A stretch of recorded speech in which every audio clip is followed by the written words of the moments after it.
आपला महाराष्ट्र जो आहे हा देश जो आहे याला फार मोठी संस्कृती आहे. महाराष्ट्रसुद्धा जो आहे असा संस्कृतीप्रधान देश आहे. त्याच्यामुळे ह्या घटना होणार नाहीत याच्यासाठी सगळ्यांनी प्रयत्न करायला पाहिजेत. शासनाने करायला पाहिजे, पोलिसांनी करायला पाहिजे, सामाजिक कार्यकर्त्यांनी करायला पाहिजे आणि प्रत्येक माणसाने करायला पाहिजे. प्रत्येक माणूस जो आहे त्याच्या अंतःकरणामध्ये एक पोलीस दडलेला असतो. साधी गोष्ट आहे की कोणी जरी भांडण करत असेल तर आपण म्हणतो अरे जाऊ दे रे जाऊ दे रे. आपण काय पोलीस नाही, तो सांगतो की नाही. तसं एखादी वाईट गोष्ट जर घडत असेल तर ताबडतोब तिथली जवळची माणसं जे आहेत आजकाल काय एक तर फोटो काढतात नाही तर निघून जातात. लोकांना जे आहे रस्त्यावर कोयत्याने मारलं जातं, फक्त व्हिडिओ करत बसतात. पण कोणी पुढे येऊन जे आहे वाचवण्याचा प्रयत्न करत नाही. आता ह्या पुण्यातल्या ज्या घटना ज्या आहेत ह्या तर फारच विचित्र झालेल्या आहेत. तीच घटना, कारण पुणे हे विद्येचं माहेर, पुणे ही संस्कृतीचं माहेर, अख्ख्या देशामध्ये त्याला मान्यता आहे, परदेशातही मान्यता. अशा वेळेला या घटनांचा आपण निषेध करायलाच पाहिजे. परंतु ह्या गोष्टी होणार नाही याची पण काळजी घेतली पाहिजे.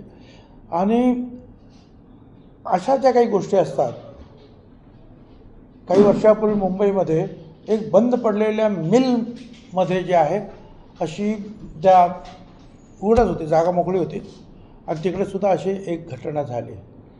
तरी अशा ज्या घटना आतासुद्धा तिथे बऱ्याचशा काही बसेस वगैरे आहेत त्या बंद अवस्थेमध्ये आहेत. तिथे लाईटची व्यवस्था वगैरे केली पाहिजे. त्या नको असलेल्या बसेस ज्या काढल्या पाहिजेत आणि गार्डसुद्धा ठेवले पाहिजे. आपण आपलं ऑफिस आहे, आपलं घर आहे, आपली शाळेत आपण गार्ड ठेवतो की नाही. तसं तर एवढ्या बसेस तिकडे असतील तर गार्ड ठेवायला पाहिजेत. जरी ते वापरात नसल्या तरी, कारण तुझे गार्ड जर नसतील तर फार टायरपासून सगळं घेऊन जातील ना लोक. आणि मग तिथे अजिबातच तिथे तुमचे जर सिक्युरिटी नसेल, वावर नसेल तर मग अशा घटना होतात. आणि ते पण सुसंस्कृत अशा पुण्यामध्ये होत आहेत. ही एक क्लेशदायक अशी परिस्थिती आहे. मला वाटतं की पोलीस निश्चितपणे कडक कारवाई करतील, परंतु समाजानं सुद्धा याच्याकडे थोडंसं गांभीर्यानं लक्ष देण्याची गरज आहे.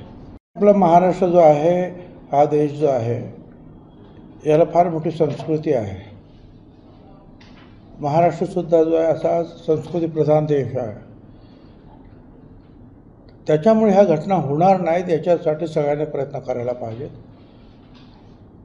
शासनाने करायला पाहिजे, पोलिसांनी करायला पाहिजे, सामाजिक कार्यकर्त्यांनी करायला पाहिजे आणि प्रत्येक माणसाने करायला पाहिजे. प्रत्येक माणूस जो आहे त्याच्या अंतःकरणामध्ये एक पोलीस दडलेला असतो. साधी गोष्ट आहे की कोणी जरी भांडण करत असेल तर आपण म्हणतो अरे जाऊ दे रे जाऊ दे रे.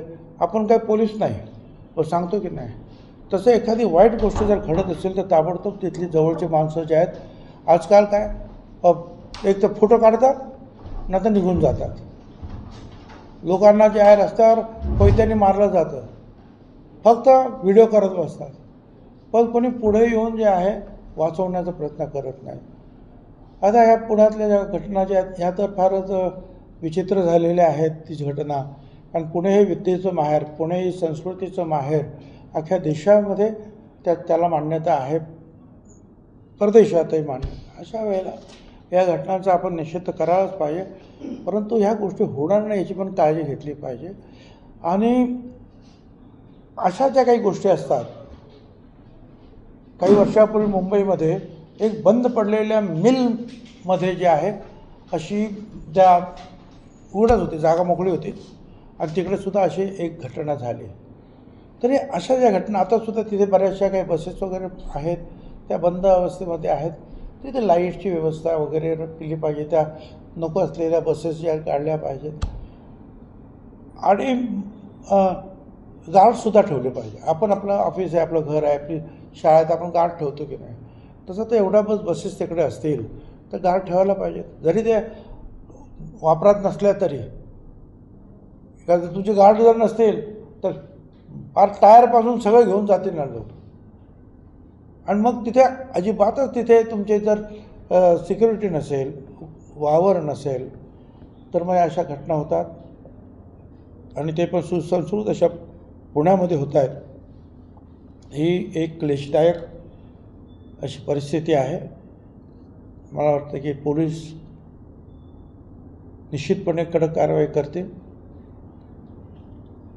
परंतु समाजानं सुद्धा याच्याकडे थोडंसं गांभीर्यानं लक्ष देण्याची गरज आहे.